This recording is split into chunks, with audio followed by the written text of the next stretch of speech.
story is that Baylor President Dr. Livingstone released a statement late this morning, and it was to say that Baylor is going to retain football coach Dave Aranda following the season, no matter what happens this weekend or next. They play in Arizona and then home against Houston, that no matter what, and she went through some bullet points of why, and even said, listen, we understand that this could create some very negative type of feedback, and went through her reasoning. But the reasoning is that they're going to retain Dave Aranda. He's back for his 7th year at Baylor.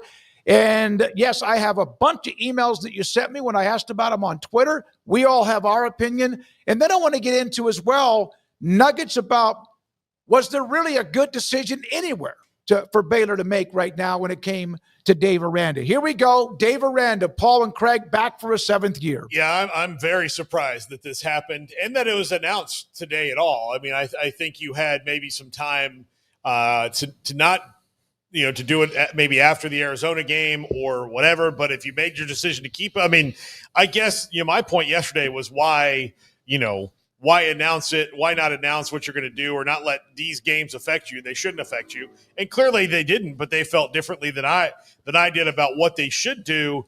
I'm very shocked because there are a great many details here beyond just the football team being good or bad next year, which right now, if I'm reading the tea leaves, that's very questionable. But I'm completely floored as to them keeping him because of how apathetic the fan base is right now. Craig?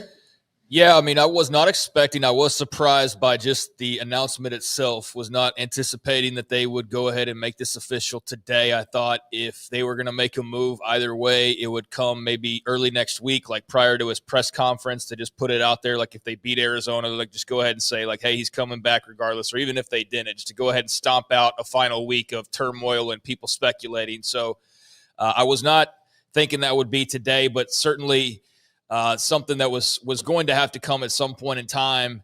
And to see the email roll in and then to see this lengthy message from Linda Livingstone where she lays it all out as to why they're deciding to make the decision that they have made. I just kind of sat there and stared at the screen for a little bit and let it absorb. And then my thoughts just started racing in 1,000 different directions, as we'll try to touch on many of those. But I get it. Like, I get it, especially because the one thing I have said is, like, if all things are equal, then you move on from him.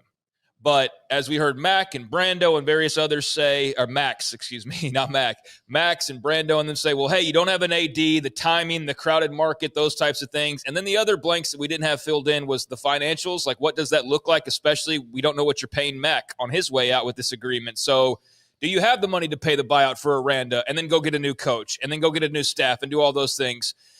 I didn't know all of that. And this makes me believe that all of those things were too much of an obstacle for them to feel like they could go and make the right move right now. I think if all things were equal, then this is a moronic decision, because you think there's apathy now. You just wait until next year. There's going to be so many more empty seats than there already are. And I've been saying this all along, that if you could make the move, I don't understand why you wouldn't, because I don't understand what you're selling. And I think it's going to be really hard for this coaching staff to sit there and tell guys like, hey, it's basically 1 year bust. And I know that's kind of the sport we live in now anyways, but like, no, really, like this is like the year and that's it. And I just think it's going to be really hard to get the faithful for Baylor up for another year of this. And then let's say he makes decisions on the staff and or with Jake Spavital, whatever he decides to do, whether he's retained or goes somewhere else, and then a Matt Pallage or whatever, are they going into a program or staying in a program where they don't know if this will be going through the same? Again, every year is volatile, but do they know who their coach will be next year? Now, I asked for emails on Twitter, and we're not going to read any of them right now, but we will throughout the show. It's a whole stack of them. I mean, there's people who are angry and some that are like, well, wait a minute, let's think about this real quickly, Paul. Stability during transition. This is Dr. Livingstone. Our next VP and Director of Athletics must have the opportunity to assess the football program and chart its long-term direction. Student-athlete experience. Retaining our current roster, protecting a nationally ranked recruiting class, essential to our future. And financial stewardship. In an era of extreme volatility in college athletics with NIL, transfer portal, revenue sharing, and much more, this approach allows us to invest wisely in the program's future rather than incur significant buyout costs during an unprecedented turnover of coaches across the country. Well, if they think they're going to make any of that money back in a year on the buyout, they're not. Like, I mean, the buyout might reduce, but the thing is that this is a money-losing decision. But if you were to pay the buyout, I'm not defending the decision, we'll have plenty to say. Can you use the money that you would have to have used on the buyout towards trying to increase and get a better talented roster? Well, maybe, but you're also going to lose like any donor that's not a guy like Jeremy Fudge. Like, you're going to have a lot of the people who are mad enough about it that are going to pull that money back. So you're not going to get you're not getting that money now, no matter what decision you make, now that you've not made this decision. So you've kind of guaranteed there's a lot of people. And to go back to Craig on the fan base, Baylor's default setting is apathy. This is an athletic department that is relatively new to success. Not to say that they don't have these great fans, but as a general rule, like, this is not a sports super school like some are. Like, I would say, like Nebraska, that has just this cooked-in fan base of every sport. They're all in for it. They put up with a lot, but it's just in their blood. And Baylor doesn't necessarily have that. Now, they have turned out for great things as Baylor has gotten better and is a 21st century athletic department now, but this sets them back a little bit, in my opinion, because you have a fan base that was already mad about this and you've dared them to be more apathetic, and they will double down on that. I think that, again, there are details that we don't have, like what is the buyout exactly and what is the money situation. It's in the double-digit millions. Right, but we don't know the rest of the money situation. Like, what were they setting aside for this pot and this pot and this pot, and how much is in each of those, and what were they going to have either way, or like, we don't know those things. So I think there has to be financial implications here. I can't imagine that there's not. But to what Paul was saying is, whatever that buyout was, I've seen multiple people that are canceling their season tickets today. I've seen multiple people saying, we're not coming back to games next year so long as he's the head coach. So now maybe that isn't so much that it offsets like the money that you have already, but I don't know how you're getting donors to line up to give you more money to go fill out this roster, unless Jeremy Fudge is just going to, like, him and two other people are just going to put it all on their own shoulders, which is maybe what happens. But as far as like the common donor, the common season ticket holder, I think those people are out. I think they're out. And I think you had to take that into account. And you just said, oh, well, we'll deal with that. And in 2 years, or in a year and a half, we'll get a head coach that brings everybody back into the fold. And I guess that's what you're hoping for. But I do think that you just basically pushed away a good segment of your fan base for all of next year already, and you're not going to be able to count on them to come help you out with this very much what is going to be the definition of a lame duck program in overall. I mean, from staff to play. I mean, this is a 1 year boom or bust thing, and it can't be anything other than that. So how do you sell that? And that was my whole thing from the beginning, was how do you keep selling this? And so now that you've made the decision, I think it was good to go ahead and just rip the Band-Aid off and just say, like, look, this is what's happening, rather than let people speculate for 2 more weeks and get their hopes up and go, we're going to get Eric Morris, or we're going to get G.J. Kinney or whatever. I do think you probably did a service and just going ahead and getting it out there. But, yeah, the backlash is fierce. They've made 2 major decisions in about 24 hours. The one with Mack Rhodes, which we knew was coming, but they did make it. And then also whatever the future would be with Dave Aranda. She does say, Dr. Livingstone, we acknowledge the frustrations many of you feel, and we share them with you. All right, that you should put that in there. Now, here are the options in front of her. You guys tell me which of these options were the best of all of them being bad. Finding an AD in 8 days and asking him or her to hire a football coach. Retaining Dave Aranda. Hiring a football coach without an AD. All of them have flaws. None of those scenarios are perfect. All of them are even bad options, including retaining Dave Aranda. So which of those, in your opinion, was the best of the worst? I think I understand that hiring an AD is actually a little more difficult than hiring a coach, because a coach only has to oversee one sport. That's where an AD has to oversee all of them. But I think that they chose what was the easiest path, which is not always the best one. The easiest path is to let the next AD hire the coach and all of that. Like, I get that maybe sounds like the best and most doable option. But I think the best bad option is to invigorate your fan base by being aggressive. And that's how you get money into this, because what they've done too is screw Dave Aranda and his staff. Because if you are going into a lame duck year, you are not going to get the extra NIL boost that you need to get better players.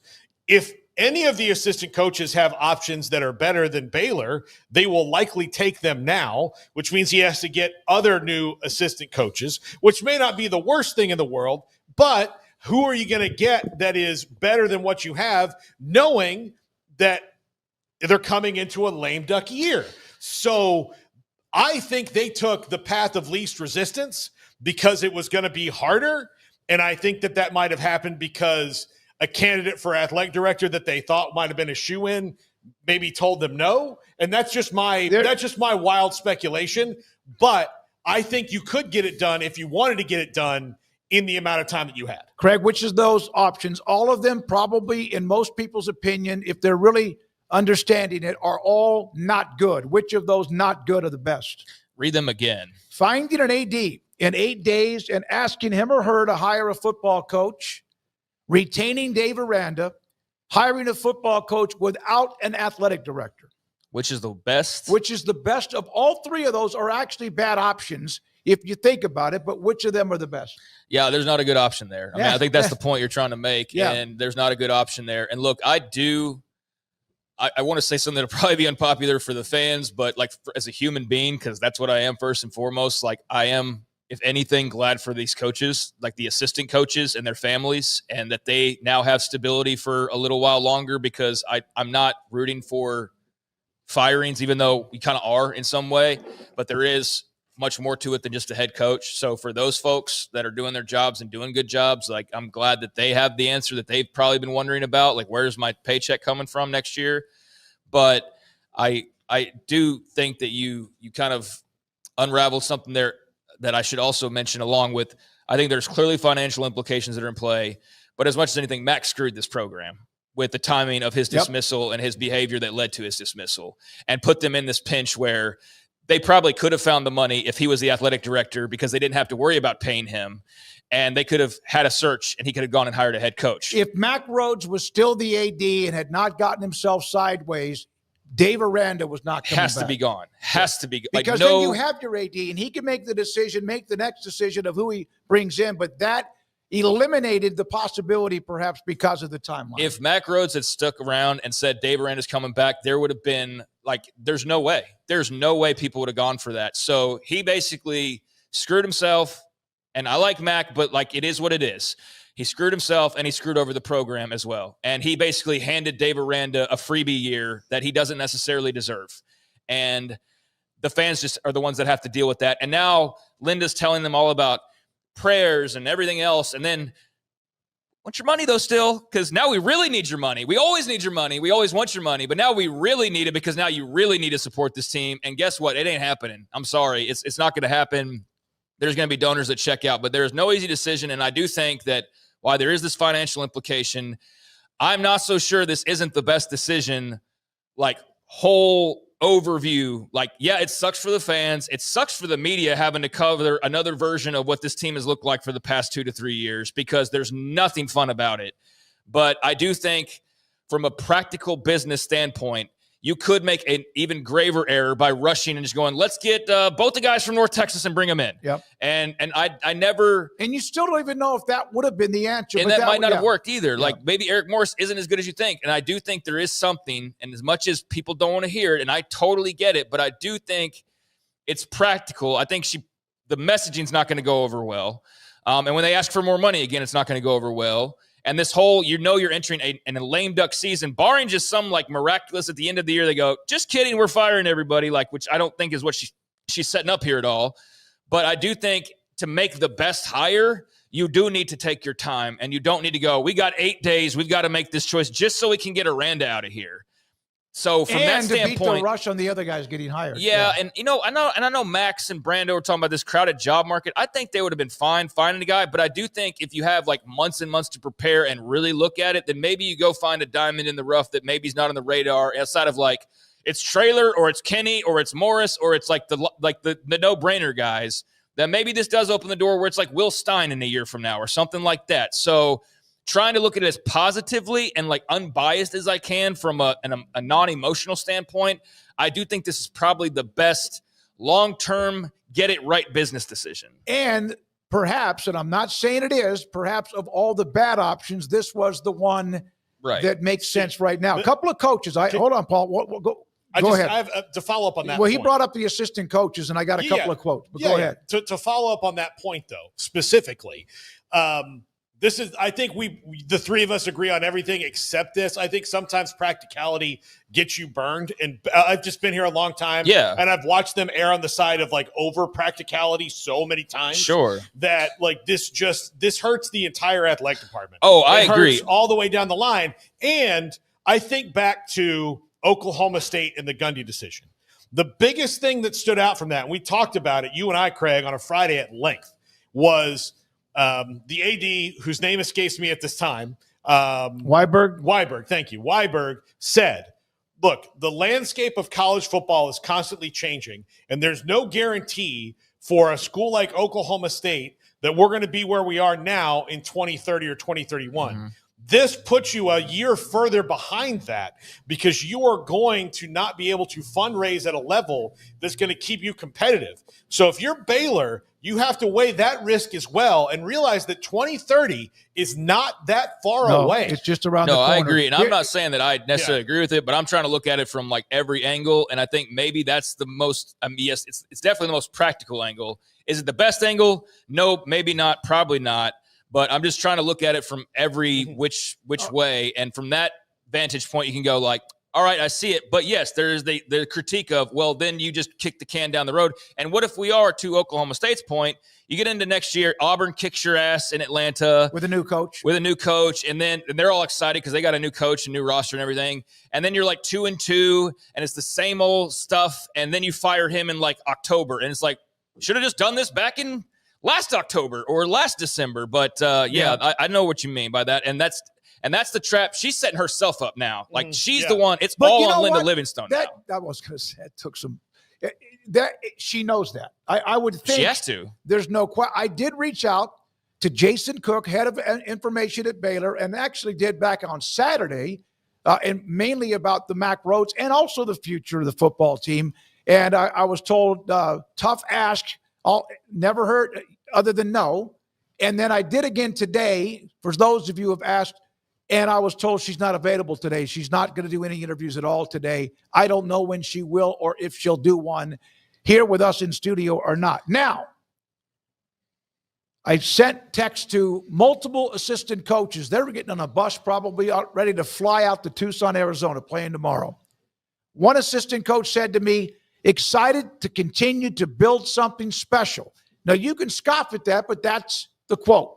The other quote was this from a different assistant coach. It's been a big positive this morning from the players and coaches. However, we want to keep the focus on getting a win against Arizona tomorrow. Appreciate you. Have a great weekend. They better get a win. If they don't, if they turn around and then lose tomorrow, and if they lose ugly, then man, that's just going to compound things. And I don't expect today's decision to impact tomorrow's game. No, but maybe there is a little bit of a pick me up, but I still expect them to lose. But at this point, it does feel from a fan's point of view like, so what next year? They go win like 7-8 games, and is that good enough? Like what is the expectation now? I mean, is it just being good enough? Like that's the other part of this. And so, like best you can do this year is what 8-5 or something like that, and that's maybe possible. Like I don't think it's guaranteed they're winning tomorrow. I don't think it's guaranteed they're beating Houston. I don't think it's guaranteed. Obviously, if they can't do either one of those things, they're going to a bowl game. They're not going to be favored tomorrow. No, they're not, of course and they're not going to be favored agained Houston at home. Even no, and so.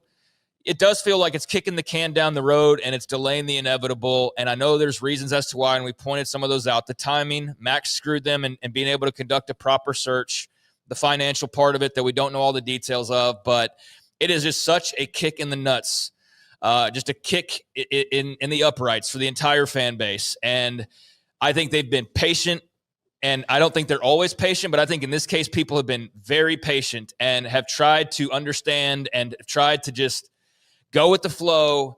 And man, I just don't know how you can sit there and possibly think this is going to be a move where these people are going to line up and go, well, we love Baylor, so we're just going to support blindly. I think you're past the blind support stage. You're at the, we're not renewing season ticket stage, and that stadium's going to be empty as hell. I also think that sometimes your reaction immediately is not your reaction in 6 months. But I think in this case, I think most everybody saying that they're not going to renew, they're not going to add any money, they're not going to donate any money. I think it's not just today with the emotions being surprised that Dave Aranda has been retained. Let me ask you this, Paul, on a scale of 1 to 10, when you saw – I happened to be sitting down at my desk. I was not going to go out of town this weekend because I honestly thought that there would be a press conference Sunday, most likely announcing that Dave Aranda was not coming back after they lost in Tucson. Scale of 1 to 10, Paul, when you saw the statement from Dr. Livingstone in our email inbox, what was your scale of 1 to 10 of stunned? 2. I wasn't stunned. I know this university. Okay. I know what they do. Look, I'll just go back, and I hate to bring it up, but I'll go back to the scandal. Trying to blame it all on Art was the easy way out. Yep. That was the easy way out, and it got him burned. And I felt for Linda Livingstone because I also know how this university reacts to decisions, or this the alumni react to decisions they don't like from the president. They fired David Sloan over the logo. The logo. Like, that was just a sticker. This is a guy, and this is the whole athletic department. And then I told you this when we talked on the phone. Kim Mulkey's voice is in my head, which is never a great thing. Pal! But Kim Mulkey will bitch about every single thing in the world. It's what she does. You saw her last week complaining that nobody went to cover their game in Tulane because they were following the LSU football coaching search.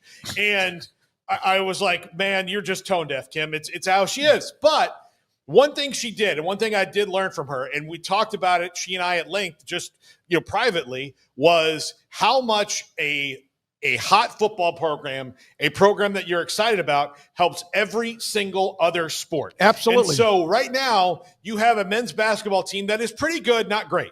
You have a women's basketball team that's pretty good and not great. Except in the last 5.5 minutes of a game when you're winning by 5. Yeah, they're pretty good, not great. So they need that push from everywhere around to get to greatness. And because they aren't getting that from football, like, you're bringing recruits here on trips to football games, and they're sitting there with less students than normal. Look, next year, the Baylor line will be just that, a single file line of kids walking out there. Yeah, it's not great. I think all the freshmen get hot and toddy in the opening game, and then there's like 2/3 of them are gone by week 2, home game. Craig, scale of 1 to 10 when you saw the note. I'm going to give you my answer too, but what was yours when you saw it? I'm like Paul. It was a 2. I was surprised that they made a statement on this Friday. Like, that was the only part that surprised me. But the retaining of Dave Aranda didn't necessarily surprise me. If you ask me my opinion what they should do, my opinion was they should move on and start anew.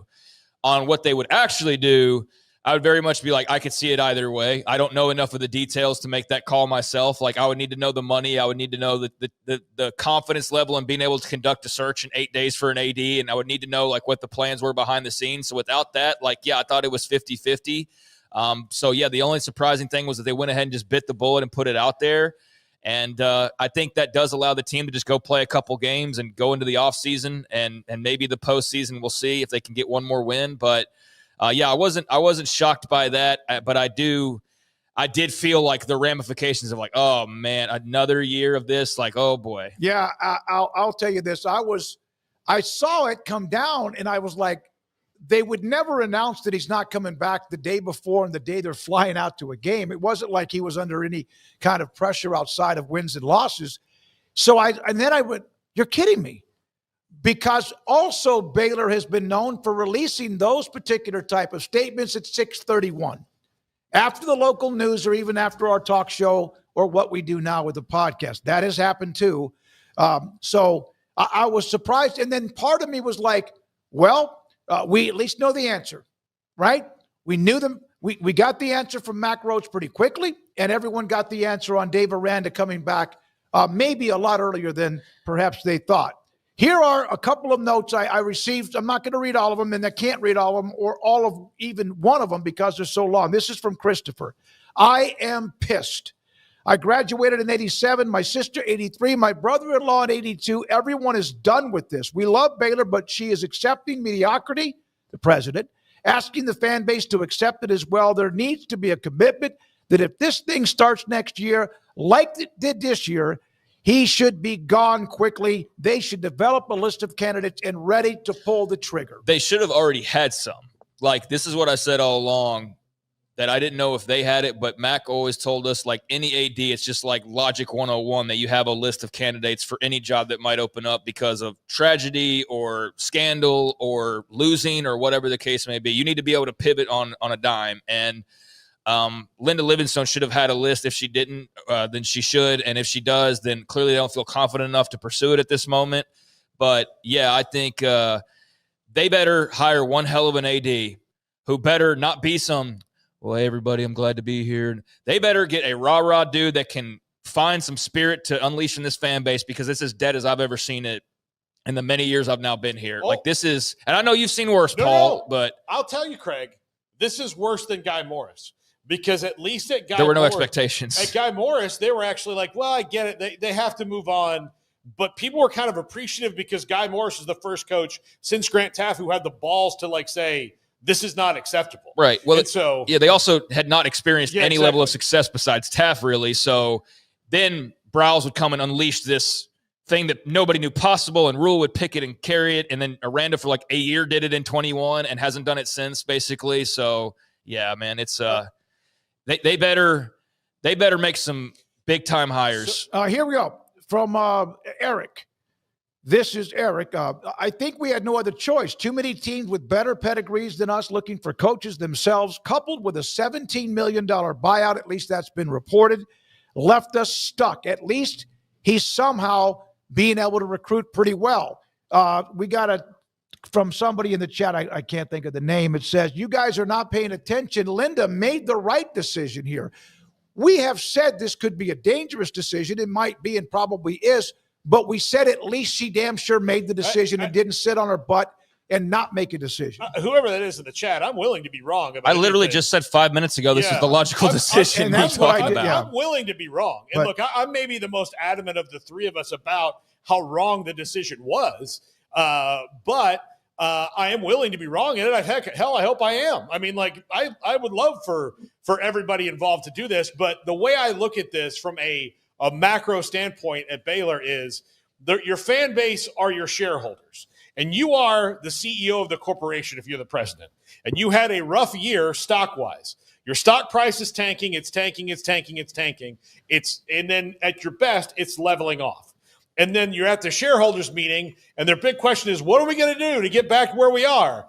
And then your answer is, the same thing. Yeah. And just trust us. Yeah, just trust us. And that's going to get people selling your stock. But I think maybe you just joined us. So like we've covered, I think, every angle already. And I've said it might be the most logical choice because of the timing and how Max screwed them from being able to do a proper search. If he was still on board, they probably move the other direction, but they don't have to eat his contract and a head coach's contract and a staff's contract and then a new staff's contract. And so, yeah, appreciate the feedback, but it's just, it's a very unpopular decision, but time will be the one that tells whether it was the right decision or not. Nobody knows right now whether it's the right decision. Yeah. Chris Bartles, a president shouldn't have to make this decision, to be fair to her.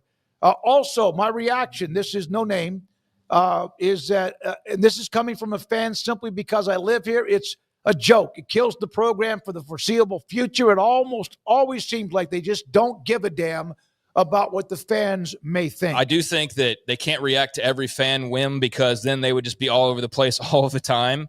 So, but I understand that, hey, we'll finally give you black uniforms again, but it's our version of black uniforms. And we'll give you this again, but it's our version of, it's never exactly what you want. It's what we think you want and a little bit of it. But the other point there, I think was very valid by whoever said Linda should not be having to make this decision. You're right about that, but now her next is going to be the one on the line because that's what Mac, who is ground zero for this entire thing, basically this whole situation, that's the situation he put her into, and that's not fair to her, but that is the chain of command, and so that is a valid point. She is the president, so she does have a big say, but this was not a decision that she was going to make, but had to herself. I'd love nothing more. This is from another email.